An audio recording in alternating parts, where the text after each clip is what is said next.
या भितर आम इनबॉक्स वाल रे अनेक मेसेज कमेंट आईचंती आपण माने आज्ञा दोष सेना ननार ना पुलिस मामूर ये कथा जानिबा को चाहिचंती।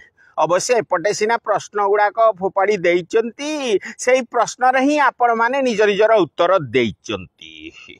एपट माने सेना नना विरोधी लोक मानकर कहया कथा हेई चांदू पछे सी सेना हेई थांतु पछे सी सेना होये तांकु भी कोन नुह कि मद पिए की गाड़ी चलेबा मना होये तमे जदी गाड़ी चलेइब ता बोली कोन राती अधरे जे सेई बाटे जाउतबो ताकु तमे गोड़ उठेई किरी फल्ली मारी दबो।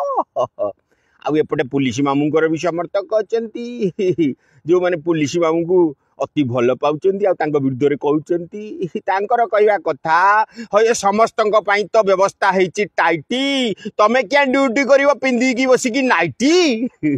बंधुगण ये प्रश्न चारिआडे एबे घंटा जाउची कि जो घटनाटा घटिला भारतपुर कि जा कहतु आज्ञा से घटना रे पुलिस मामू ना सेना नना कार दोष रहीची। दले कहउचंती नाई दोष सेनार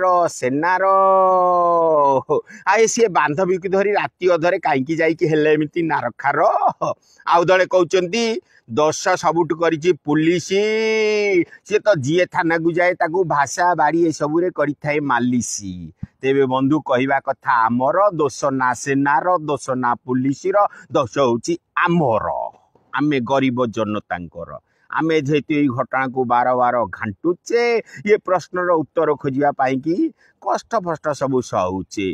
तेबे एइथिरु आ गोटे लाभ हेची जो माने बांधवी को धरी घुर घुर हेकी बुलुतले तांको खोलिकिरी बांधवी को परिचय दबा को आ ताकू स्टाम्प लगेई दबा पाई सुजोग मिलिची ना। आपण माने कोन कहउचंती दोष कार आपणकर मन कोन कहउची।